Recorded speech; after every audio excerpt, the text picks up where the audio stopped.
Okay, guys, let's continue in the biotransformation. So, we are discussing the different factors of fermenter design which can help our biotransformation. The first one is temperature, because any enzyme needs an optimum temperature for its activity.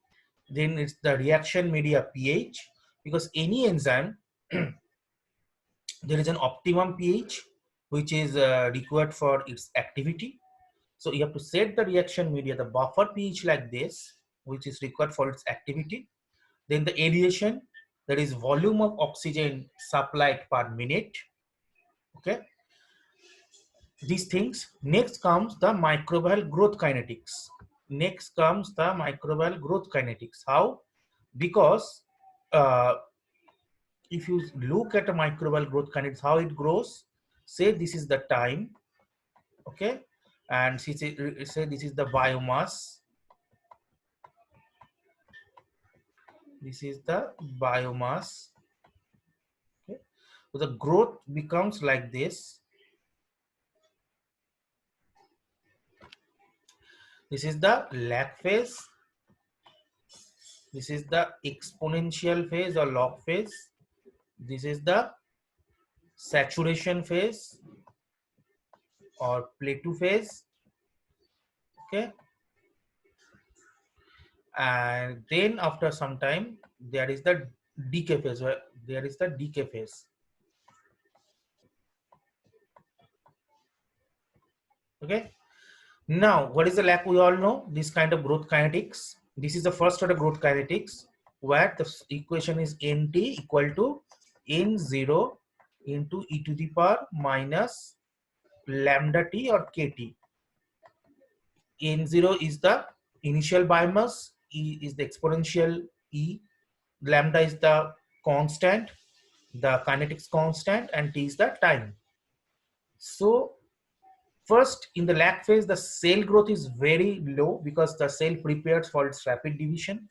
In the exponential phase, the cell division is the highest.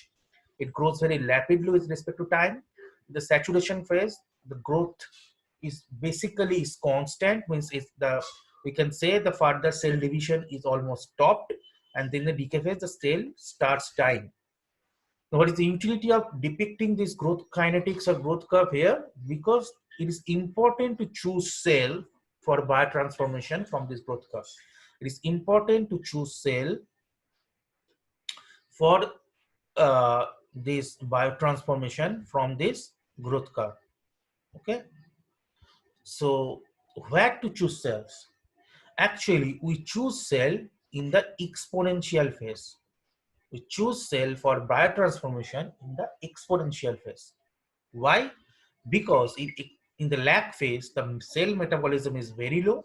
In the saturation phase also, the cell metabolism is very low, because in saturation phase, usually all the media oxygen and the media nutrients almost are consumed. So, and of course, you cannot choose the cells from decay phase. So you cannot choose from here. You cannot choose from here. So usually we choose cells from exponential phase. Another advantage is that the metabolism of cells in this phase, metabolism of cells in this phase is very high. So if you exploit the cells from this phase, you will, the chance of getting higher yield is much more. Chance of getting higher yield is much more. So it is important to choose cells, okay, from the exponential phase. Okay. So now we have, so first factor we have got, that is the temperature. Second is pH of the media. Third, aeration, that is volume of oxygen per minute. Four, your choice of cells choice of cells from its growth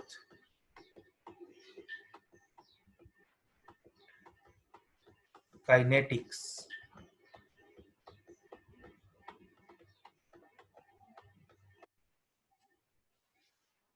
Okay. So these things we have to keep in mind. If you the temperature how we choose, actually we subject the enzyme specifically required for this biotransformation in the temperature kinetics. Usually the enzyme temperature kinetics is like that. If you plot the temperature like this of an enzyme, and if this is the activity of enzyme,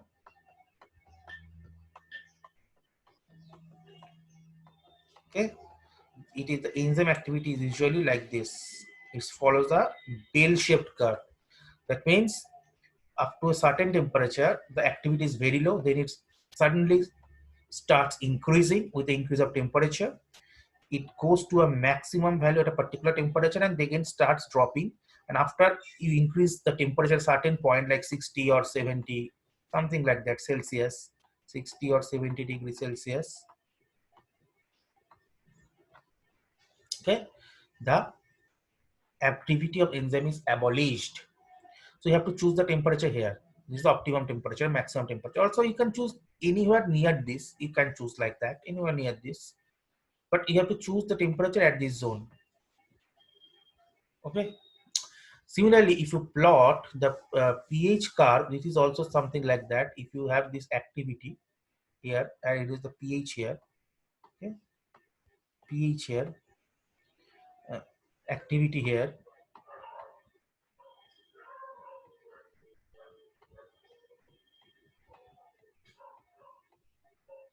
then your curve will be like this. That means up to a certain at a certain pH, the activity is maximum. At a certain pH, the enzyme activity is maximum. So we have to choose the pH at this region. We have to choose the pH at this region. Okay. So these are the factors we have to keep in mind. Usually enzyme activity I've already told, in between 6.5 to 8, most of the enzyme activity you get pH. Okay.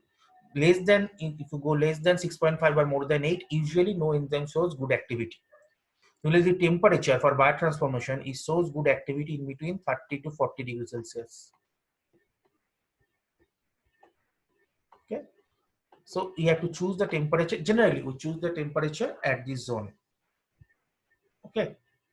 Fine. So these are the factors: temperature, pH, volume of oxygen per minute, then choice of cells from the growth kinesis from the exponential phase is chosen. Okay. Now we go to the next factor, that is design of a other factors influencing the biocatalysis. The other factors influencing the biocatalysis. Okay. What are the other factors? Other factors. What are the other factors? Say you are choosing the cell for a or enzyme for a biocatalysis. So for the stability, what we generally do, we add buffers at the specific pH where the activity of the enzyme or cell will be optimum at that zone. But you think once that, say you have a substrate which is hydrophobic. Say you have steroid. Say you have steroid which is hydrophobic. You need to do some bioconversion on steroid. Okay. Or you have vitamins which are hydrophobic.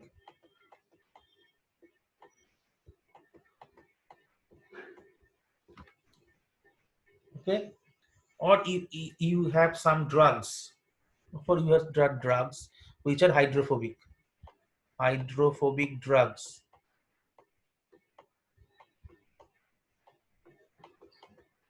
hydrophobic drugs or proteins.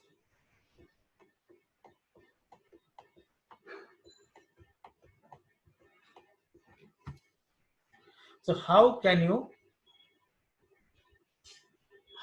you use the buffer which cannot dissolve this kind of substrate? How can you dissolve buffer which cannot dissolve this kind of substrate?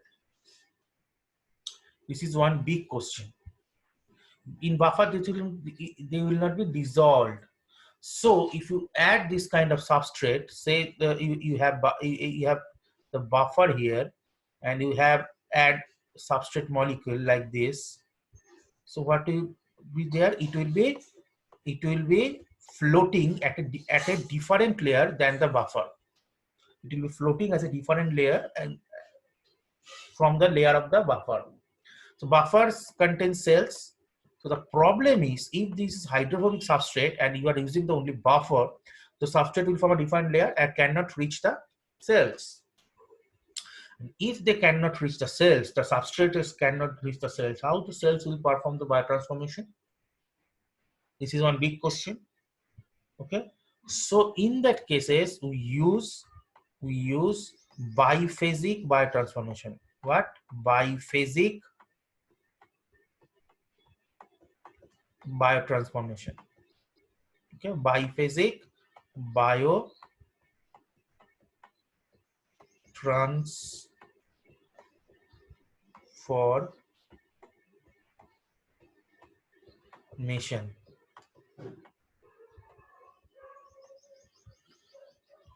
How? That means biphasic means you have to add two phases. One is buffer phase where the cells are survived, and other is the solvent phase where you are adding the steroids or vitamins or hydrophobic drugs or proteins. So this is one phase where there is cells. This is cells. Where is cells? There is cells. Okay, and this is one phase where you have cells, and in the other phase, this is the solvent. You add solvent here, solvent, organic solvent here, where you put your substrate. This is your substrate. This is buffer. This is solvent. This is your cells or enzymes.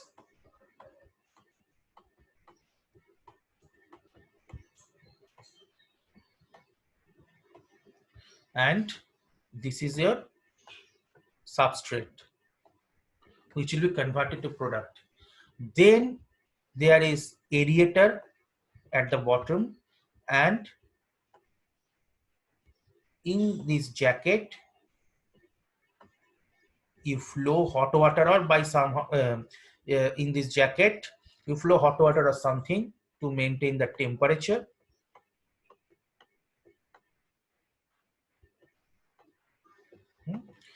There is the aerator, and you start aeration, vigor aeration, and there is the stirrer. In fermenter there is the stirrer. You start aeration and stirring. So what will happen? When you stir and when you aerate, that is when you do the purging and when you do the stirring, what will happen? The substrate will come in contact with the cell. The substrate will come in contact with the cell. Okay, it will go into the cell and it will form the product. It will form the product. So I am drawing this largely here. This is the cell.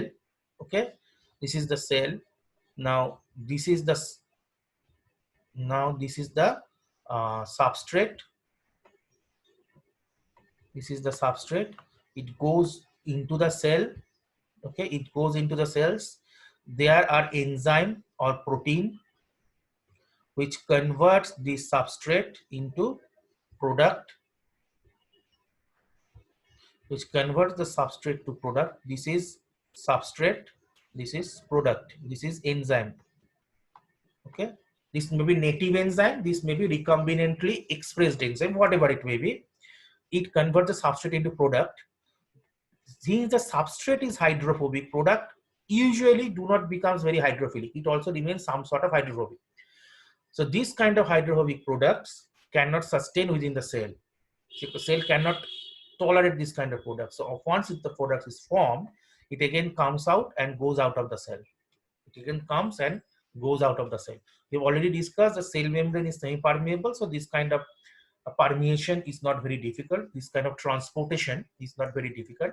The substrate is endocytosed or permeates into the cell, and product is exocytosed or permeates out of the cell into the external medium. Okay. And now you think in the external medium, what is there? First layer is buffer. First layer is buffer. Okay, this is first layer is buffer. Okay, and the second layer, uh, the second layer is of organic solvent, right? Second layer is of organic solvent.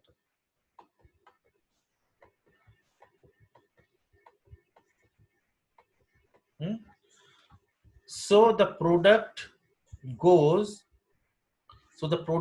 from this layer to this layer.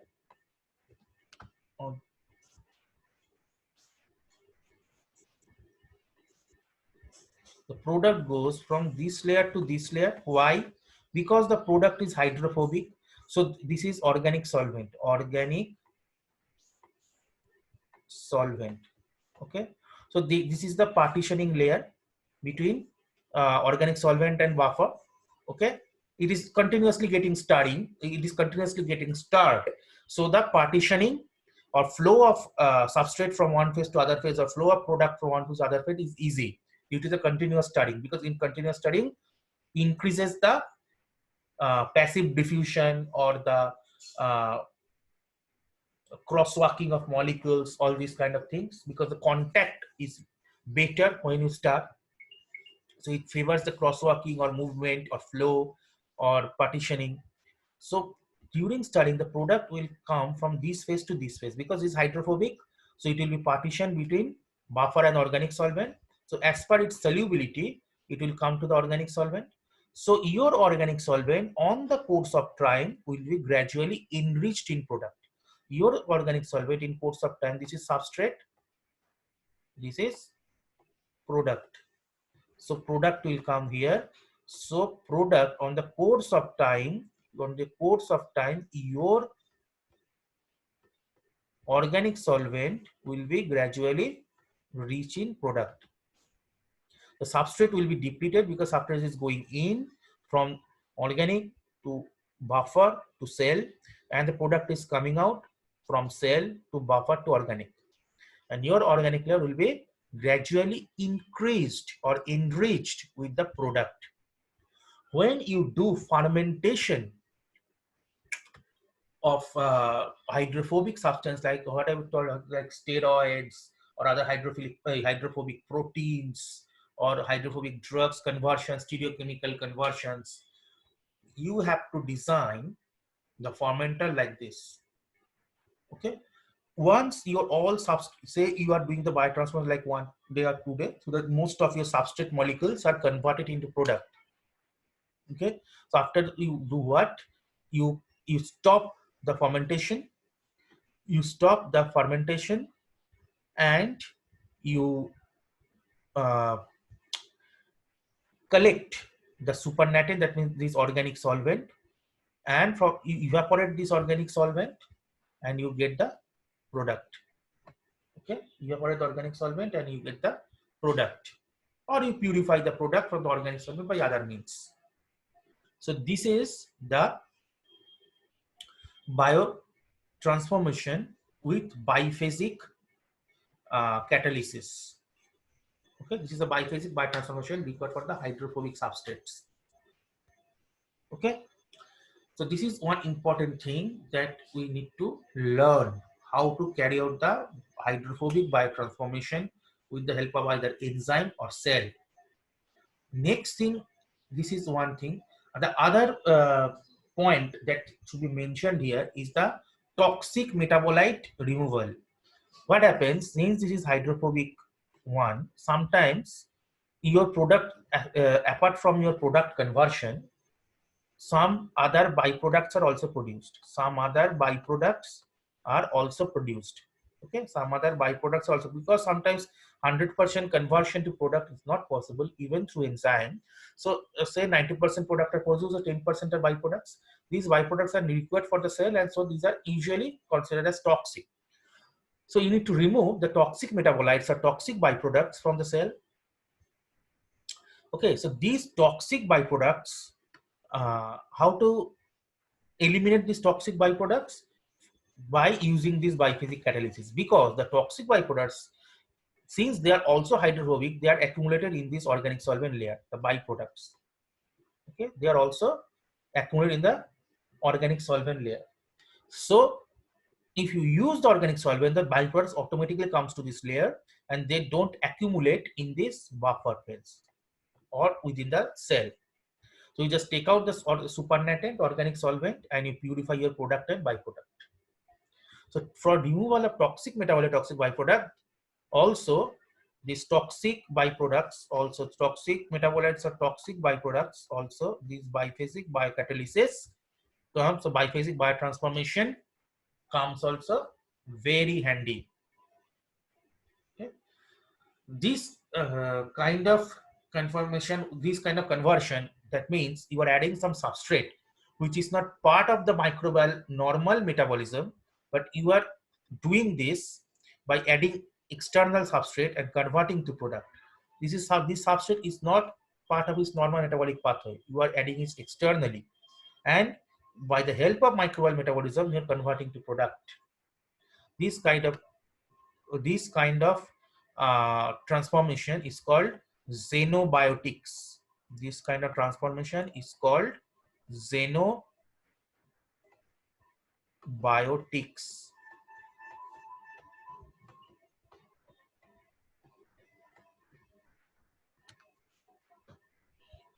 Okay, this kind of transformation is called xenobiotics. Fine. Next, another one thing we need to understand in our biotransformation.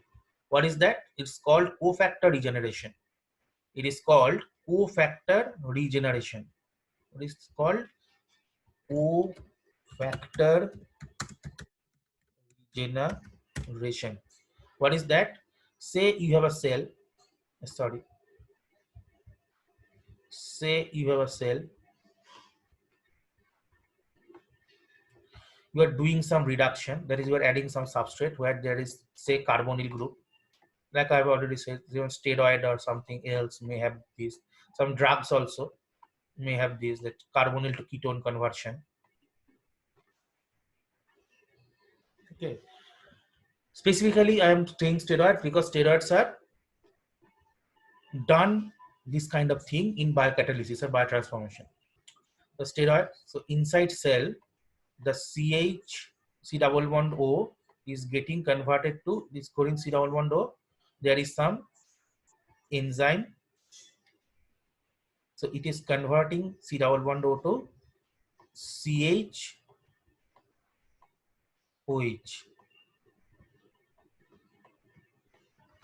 Okay.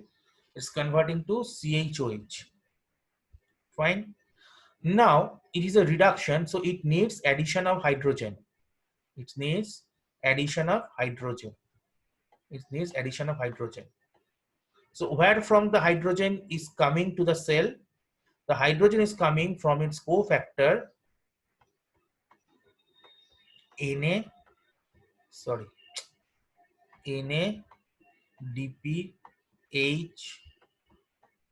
or FADH.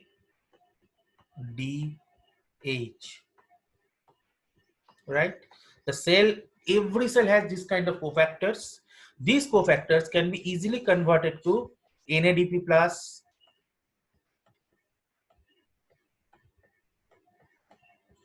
This kind of cofactor can be easily converted to NADP plus or FAD plus. We have seen in biochemical pathways they easily donates this kind of hydrogen and converts to the oxidized form, that NADP plus or FAD plus.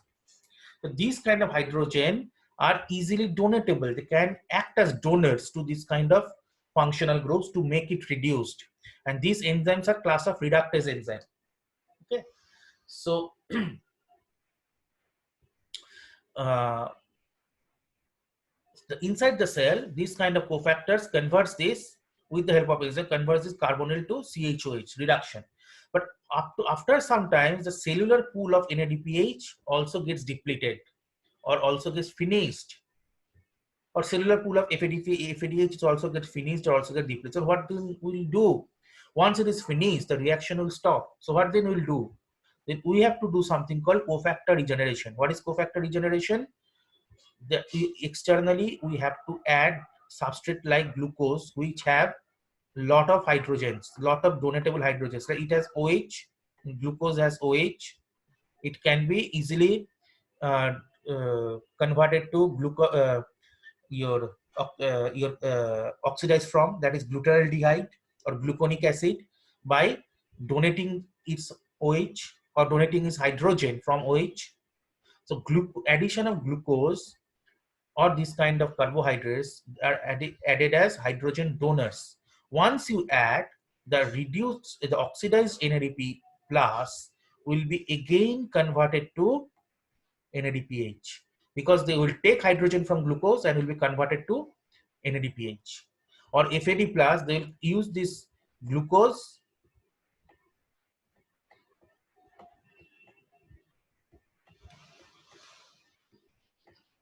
and will be converted to FAD, will use this glucose and will be converted to FADH. So again the cycle will regenerate. So here what we are regenerating? We are regenerating the cofactors. The NADPH, FADH all are cofactors. So we are regenerating the cofactor to carry on this biotransformation, to continue this biotransformation for cycles after cycles. So this is called cofactor regeneration. Sometimes I have already mentioned you, we can clone plus, we can use plasmid which have two multiple cloning sites. Sometimes what we do, say we are using some plasmid which would have the multiple cloning site. So in one cloning site, we clone the gene which translates into protein. Which translates into protein, which converts substrate to product, which converts substrate to product. This is enzyme. Okay, this is gene, this is enzyme, which converts substrate to product. This is gene 1. Here if the substrate has carbonyl group, so product, and if we use the reductase, if we have to use the reduction reaction, the enzyme should be belonging to reductase. So enzyme should be belonging to reductase. So what it will do? It will form COH-OH. It may be regiospecific or it may be stereoselective. That is either R or S form, but it will be just CH-OH. And in this case, what they will do? They will consume NADPH. They will consume NADPH to NADP plus.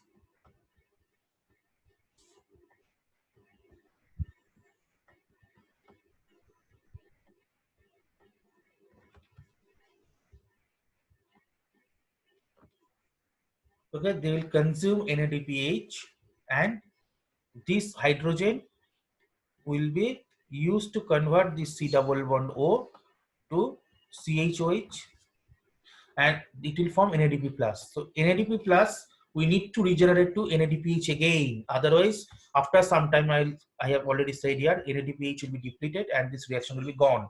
Your fermentation will be stopped. Your product yield will be very low. So to do this, we clone another gene here, gene 2, which can translate protein,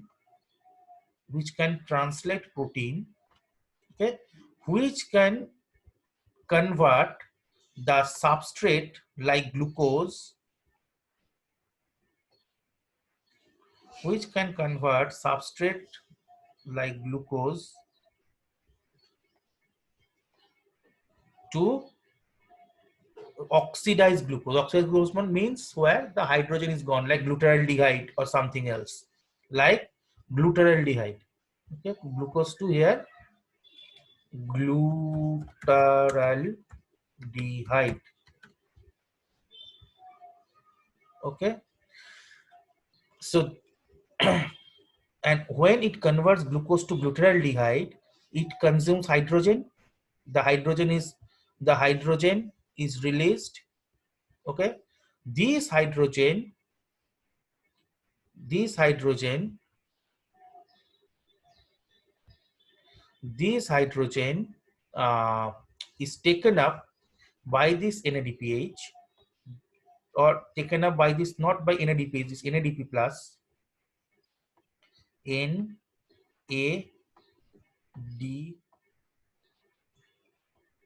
plus here, this NADP plus here, this hydrogen, glucose to glutaraldehyde, that means removal of hydrogen, minus hydrogen, and this hydrogen is taken up by NADP plus to convert into NADPH.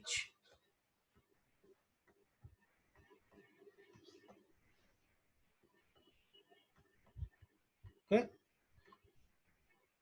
sometimes this is also done recombinantly, because we cannot rely everything on cell's native pathway, because you are using the cell in biotransformation, so the cell is under heavy stress, so its native cofactor regeneration will be down that time.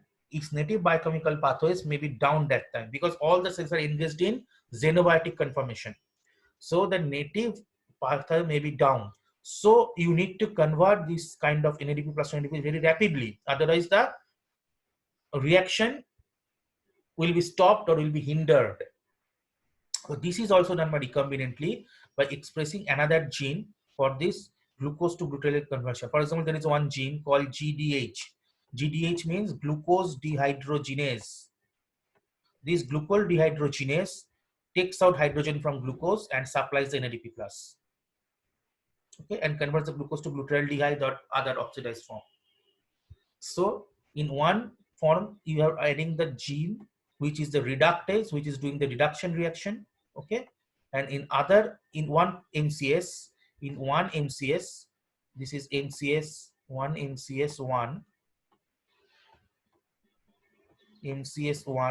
you are doing this, and in MCS2, you are doing this. Okay, so the whole system goes on smoothly. In reduction, the reductase doing the reduction, increasing the product yield, and the glucose dehydrogenase is restoring the cellular NADPH, which will help in the product yield. Okay, the whole system is going on very smoothly. And if this substrate is hydrophobic,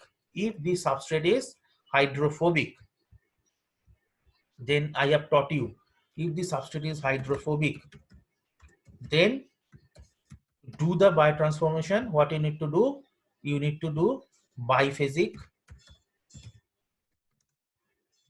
biotransformation.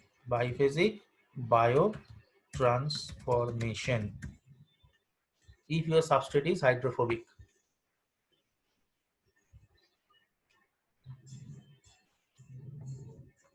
Okay, so you have to design like here. You have to design like here. I have shown you the biphasic biotransformation for xenobiotics, and here inside cell, you have to do this kind of engineering.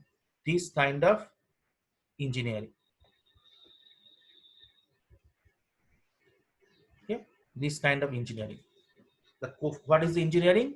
Cofactor regeneration. And everything you have to set at the optimum temperature, pH, aeration, and you have to choose the cells from the appropriate exponential phase, like I have shown here in the appropriate in the previous one. I think I have shown you, yeah, in the exponential phase, like temperature, pH, volume, oxygen, choice of the phase from its group kinetics. You have to choose very carefully. So if you design everything,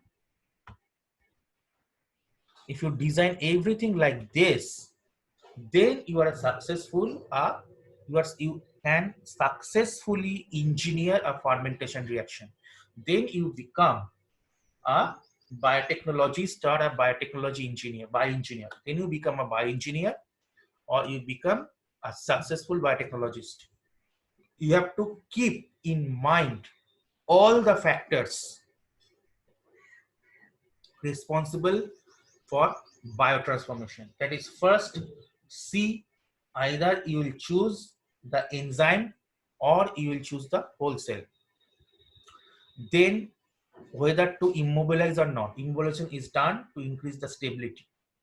Whether to immobilize or not. Then, whether what is your substrate, what is your conversion, what type of enzyme you require.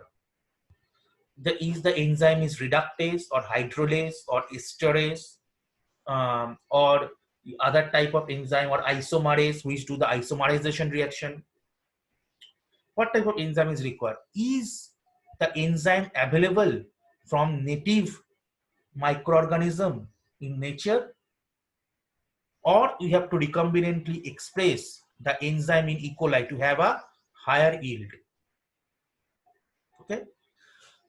Now, whether your substrate is hydrophilic or hydrophobic. If your substrate is hydrophilic, then it's good you are keeping the cells or enzymes in buffers, and you are doing the biotransformation good because your hydrophilic substrate is well soluble in buffers. But if your substrate is hydrophobic,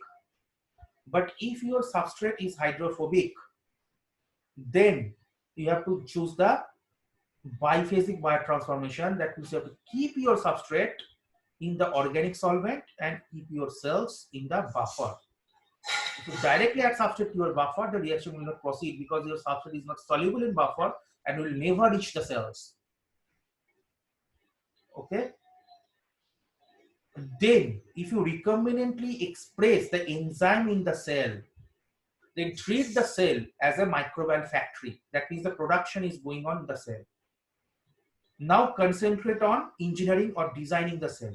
Now think whether the reaction which is being done by the recombinant enzyme, recombinantly expressed enzyme, whether the reaction is cofactor specific or not, whether the reaction needs cofactor or not.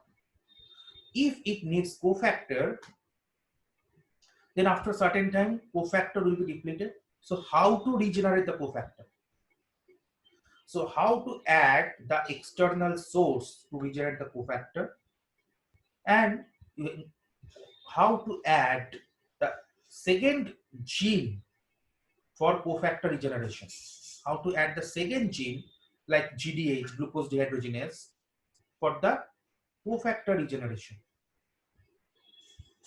Okay, so this kind of everything you have to keep in mind in your designing biocatalysis or biotransformation.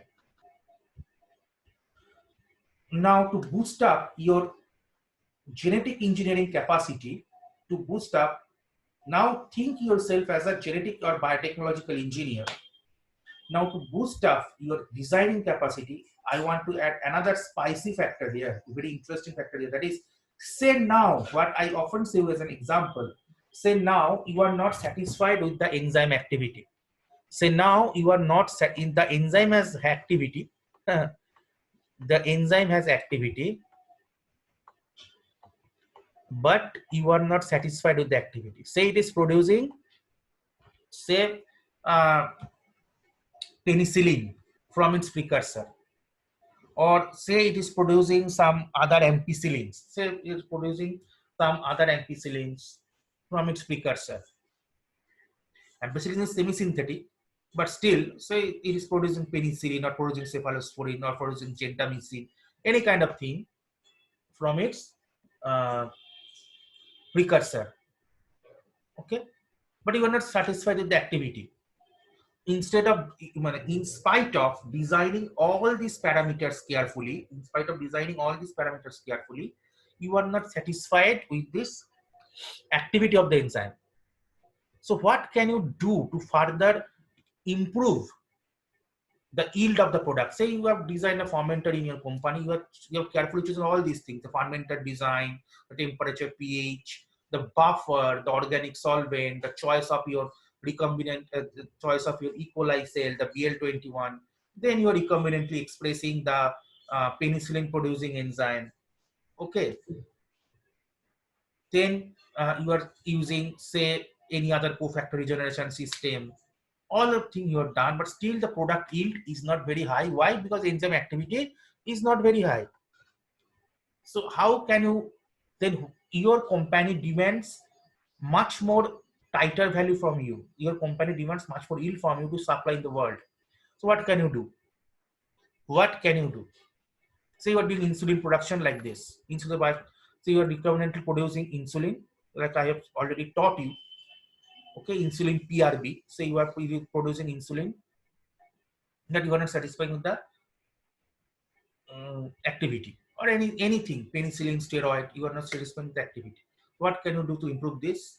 Now if the question comes for genetic engineering or protein engineering, so you have to take the enzyme, okay, and you have to put your genetic engineering concept, that is mutation. You have to put a genetic engineering concept, that is mutation, in the enzyme, and then select the optimum activity enzyme, the highest activity enzyme, select the highest activity mutant, select the highest activity mutant enzyme, and then you put back here, then you put back here to improve the activity. You put back here to improve the activity. Here your concept of enzyme is important. That is how to do the mutation, what is the enzyme binding site, then how to do the mutation. You bring forward your concept of mutation, that is your nonsense or silent or frame shift or the mutation. You bring in concept, you choose the technique of mutation, you do lots of mutations, then you analyze their activities of the mutants, and you choose the best one. Then you put back here, and you see the activity is improved. So taking, this is all about the very details designing and engineering of biotransformation or biocatalysis that is occurring inside a bioreactor or fermenter. So have the concept of everything, conceive all the concepts by repeatedly seeing this, so that in practice, when you will be given a realistic problem in industry or in research or here, that you can solve, at least you have the concept what to do. Okay, so this is briefly the very concept of different types of biotransformation and their techniques and how to design them. Okay, so with this, all these concepts, now we'll move on to some, realistic aspects. There is some realistic examples. Okay, uh,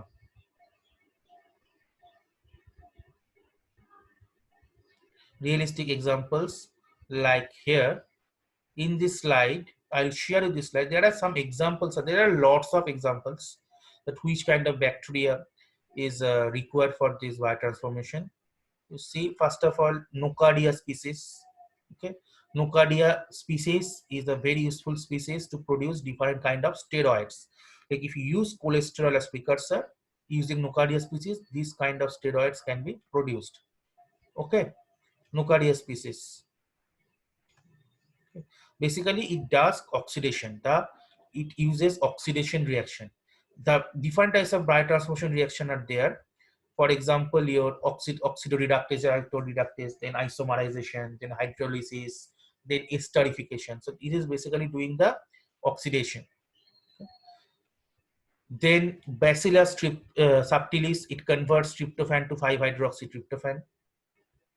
Okay, Bacillus subtilis is converting 5-hydroxytryptophan to 5-hydroxytryptophan. Okay, 5-hydroxytryptophan. Then we go to next some examples. You see the different types of reactions: the oxidation reduction, hydrolysis, condensation, isomerization, formation of new C double bond C bond, introduction of heterofunction. Everything can be achievable by biotransformation. For example, the Bacillus subtilis, it is converting tryptophan into 5-hydroxytryptophan. Here in 5 position, 1, 2, 3, 4, 5, 5-hydroxytryptophan. Then Pseudomonas oleovorans, okay, it converts the 1,7-octadiene to some epoxy derivative. So it is doing epoxidation. Okay, it's an epoxy derivatives. Then dehydrogenation, it is done by Fusarium species or Nocardia species, converts some benzene or dodecyl benzene derivative to phenyl acetic acid. That is, it is also doing the oxidation. Dehydrogenation, it is done by Fusarium. This is also kind of oxidation. Dehydrogenation is oxidation. It is doing the direct, Nocardia is doing the direct oxidation to make phenyl acetic acid when you are using the phenyl derivative like this. There is phenyl, there is some hydrocarbon derivatives, it's converting it to acetic acid. Then Cornybacterium species, it converts naphthalene to salicylic acid. This is a very useful transformation. Cornybacterium does naphthalene to salicylic acid. Then Streptomyces species, okay, it is doing the oxidation here. That is in the heteroatom nitrogen. With the heteroatom nitrogen, it is converting NH to NO2. Okay. Actually, the first biotransformation that occurred, where from the biotransfer concept came, that was production of vinegar. You know, the production of vinegar. The vinegar was produced by biotransformation reaction. Vinegar means what? It is 3% or 2% or 3% acetic acid. So that conversion of acetic acid was performed from its precursor to biotransformation reaction. Okay. So Saccharomyces cerevisiae majorly does reduction reaction because there are lots of reduction enzymes in Saccharomyces cerevisiae. So if you need some kind of reduction, you can put Saccharomyces cerevisiae. Like from benzaldehyde to benzyl alcohol, the reduction is going on. It is done by Saccharomyces cerevisiae. Then Streptomyces aureolaceians. It is also engaged in some reaction. Clostridium. Okay, Clostridium also they are doing some kind of reactions here. That means they are actually doing saturation reactions. They are converting double bond to single bond. You see, here there is double bond. Here there is no double bond. It is adding hydrogen. It is also doing hydrogenation, but it is doing on alkenes, not like on functional groups. Clostridium, it is doing on alkenes, not on functional groups. Like what is Streptomyces, Saccharomyces doing, or Streptomyces doing. Okay. Then hydrolysis, the Mycobacterium species or Streptococcus aureofaciens, they can do kind of hydrolysis reactions. Here you see the hydrolysis. Then Brevibacterium, it is converting cyanide to amine, amide basically, CONH2. So converting cyanide to CONH2. Okay, one important reaction, that is phenyl pyruvic acid, the dihydroxyphenyl pyruvic acid to L-DOPA. Okay, there is conversion C double bond O to CHNH2. That is done by Cornybacterium species, Cornybacterium aurantiacum.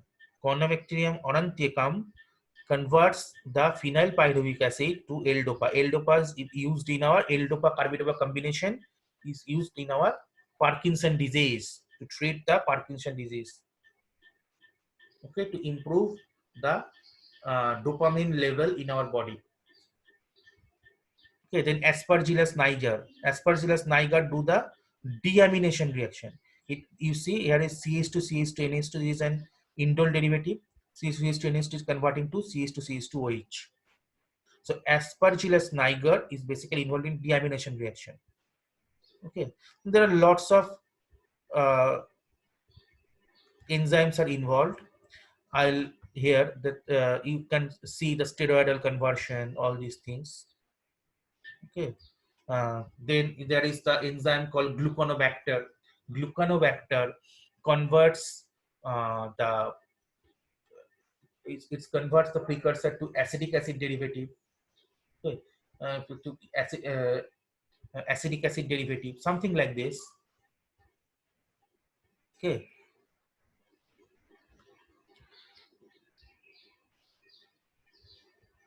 so in this slide you can get lots of examples, basically lots of examples. Also there are some other examples, also different types of biotransformation. So you have to just look at which kind of biotransformation they are doing. That means what Aspergillus niger is doing, that the deamination, or Saccharomyces reduction, or Nocardia oxidation, which are acting on steroids. These kind of main features you have to look at. Okay, and keep some examples or conceive some examples to solve your future problems. I'll share you this slide, no issue. Okay, so having all the concepts with this, all these examples, I hope this will help in designing biotransformation reaction in your future. Okay, uh, so thank you all. Before ending something, I want to show you that biotransformation biotransformation for acetic acid and lactic acid production. Okay, you go to images. You see here gluconobacter example are there. You can search by yourself the acetic acid. Say I'm doing the acetic acid production, so you can get like this how acetic acid is technologically transformed. Biotransformation with gluconobacter.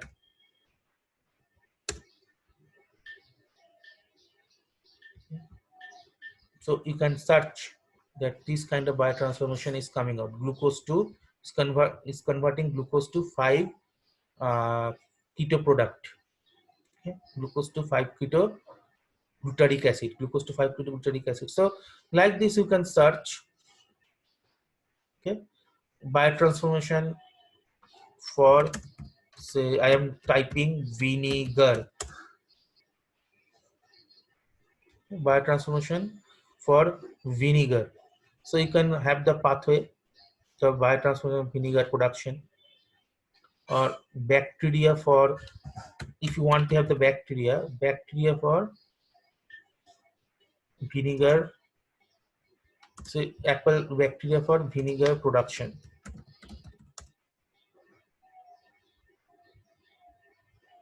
Acetic acid bacteria vinegar production. Okay. Say go to all.